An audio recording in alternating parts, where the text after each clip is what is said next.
আমরা প্রতি বছরই রাতুলেশ্বরী মাতৃ আরাধনা মন্দিরের যে বাৎসরিক উৎসব আমরা করে থাকি। মাঝখানে 2 বছর করোনার কারণে করা হয়ে ওঠে, বাকি প্রতি বছরই আমাদের হয়। এই উৎসবের মুখ্য উদ্দেশ্য কিন্তু কেবলমাত্র মেলা নয়, আমাদের এখানে শান্তি, সম্প্রীতি, সংহতি এবং ঐক্য হিন্দু, মুসলিম, আদিবাসী এই এলাকায় আছে, আমাদের সবাইয়ের মেলবন্ধন ঘটানো হয় এই মেলাকে সামনে রেখে। তাই এই মেলার নাম সংহতি উৎসব। আমরা এই মন্দির তৈরি করেছি রামকৃষ্ণ, সারদা, বিবেকানন্দের যে বাণী তাদের প্রতি শ্রদ্ধাবনত এবং তাদের নির্দেশিত পথে নিজেদেরকে কিছুটা হলেও যাতে নিয়ে যাওয়া যায় সেই উদ্দেশ্যকে সামনে রেখে খুব স্বাভাবিকভাবে আমাদের উদ্দেশ্যটা সম্পূর্ণ অন্য আঙ্গিকে এখানকার সমাজ ব্যবস্থা, এখানকার রাজনৈতিক অবস্থান, এখানকার অর্থনৈতিক অবস্থান সবটাকে সামঞ্জস্য করেই আমরা এখানে শুধু মেলা নয়, এই মেলাকে সামনে রেখে আমরা রক্তদান শিবির, স্বাস্থ্য পরীক্ষা শিবির ইত্যাদি করে থাকি। বন্যার সময় আমরা আমাদের সাধ্যমতো এলাকার মানুষের পাশে দাঁড়ানোর চেষ্টা করেছি। স্বভাবতই এই মন্দির এবং এই মেলা এটা কেবলমাত্র শুধু পূজা পাঠের মধ্যে বা মেলায় কিছু শিল্পী এলো, গান করলো, এটার মধ্যেই সীমাবদ্ধ না রেখে আমরা এলাকার মানুষের কল্যাণে তাদের পাশে দাঁড়ানোরও চেষ্টা করি। এই যে আমাদের মেলাটা হবে 15ই এপ্রিল থেকে 22শে এপ্রিল, বৈশাখের 1লা বৈশাখ থেকে 8ই বৈশাখ।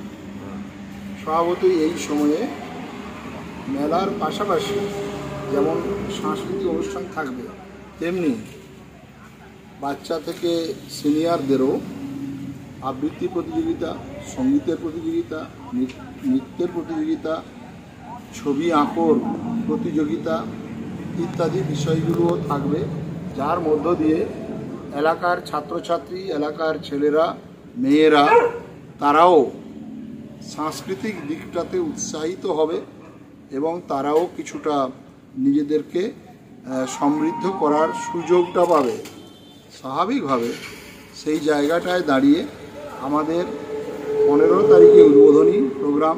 এই উদ্বোধনে আমাদের প্রাক্তন মন্ত্রী, বিধায়ক ডক্টর সৌমেন মহাপাত্র যেমন উপস্থিত থাকবেন আমাদের জেলার সভাধিপতি বিধায়ক উত্তম বাড়ি, থাকবেন আমাদের রাজ্যের মন্ত্রী শ্রীকান্ত মাহাতো, সেই সঙ্গে আমাদের তমলুকের চেয়ারম্যান দীপেন্দ্র নারায়ণ রায়, পাঁশকুড়া পৌরসভার চেয়ারম্যান নন্দকুমার মিশ্র, এছাড়াও আরও বহু বিশিষ্ট ব্যক্তিত্বরা উপস্থিত থাকবেন।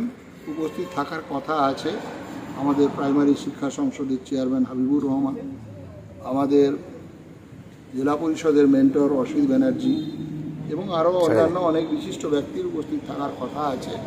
উদ্বোধনের দিন তারা থাকবেন। তাছাড়া প্রত্যেক দিনই অনুষ্ঠান হবে এবং অনুষ্ঠানের মাঝে আমাদের রক্তদান শিবির আছে, স্বাস্থ্য পরীক্ষা শিবির আছে, এগুলোও আমরা করব।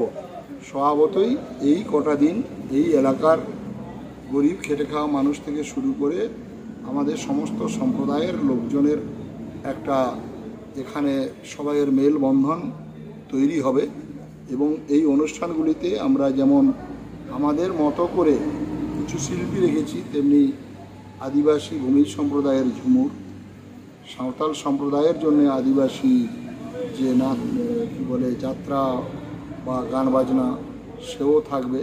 সবাইয়ের মতো করেই অনুষ্ঠান আমাদের থাকবে। বলছি এই পুজো দেখতে দর্শনার্থীদের ভিড় কেমন হয়? এই পুজো দেখতে দর্শনার্থীদের বিশাল ভিড় হয়, বহু মানুষজন আসেন এবং মন্দিরের প্রতিদিন তো পূজা পাঠ হয়ই এবং আমাদের এই সময়ে বিশেষ করে মন্দিরের আমাদের প্রতিষ্ঠা দিবস হলো 2রা বৈশাখ। 3রা বৈশাখ এখানে মহোৎসব হয়। মহোৎসবে কয়েক হাজার মানুষ এখানে প্রসাদ গ্রহণ করেন। সেটা এবছরও আছে, প্রতি বছরই যেমন হয় এবছরও হবে, তাতেও বহু মানুষ অংশগ্রহণ করবেন এবং যেহেতু ছেলেদের, বাচ্চাদের বিভিন্ন রকম প্রতিযোগিতার প্রোগ্রাম আছে, সেই জন্য বাড়ির লোকজন বা তাদের পরিবারের লোকজন তারাও এতে অংশগ্রহণ করবে, ফলে মানুষের ভিড় হবে প্রচুর। প্রশাসনের কি সহযোগিতা পান? প্রশাসন আমাদের সহযোগিতা করে, যদিও প্রশাসনের খুব বেশি এখানে ভূমিকার প্রয়োজন হয় না, কারণ এলাকার লোকজন এই মন্দিরটাকে তাদের নিজেদের বলেই মনে করে। ফলে এখানের যা কিছু প্রোগ্রাম বা কার্যক্রমকে তারাই সমস্তভাবে সহযোগিতা করে। তা হলেও প্রশাসন থাকে, তারা সহযোগিতা করে। কোথায় হচ্ছে একজ্যাক্ট জায়গাটা পাঁশকুড়া ঠিক কোথায়? অ্যাকচুয়ালি জায়গাটা হলো রাতুলিয়া বাজার সংলগ্ন জায়গা, পাঁশকুড়া ব্লকের রাতুলিয়া বাজার সংলগ্ন রাতুলেশ্বরী মাতৃ আরাধনা মন্দির, সেইখানেই হচ্ছে। আপনার নাম আর কি দায়িত্ব আছে? আমি সুধাংশু আদক, এই মন্দির এবং এই মেলার অন্যতম পৃষ্ঠপোষক।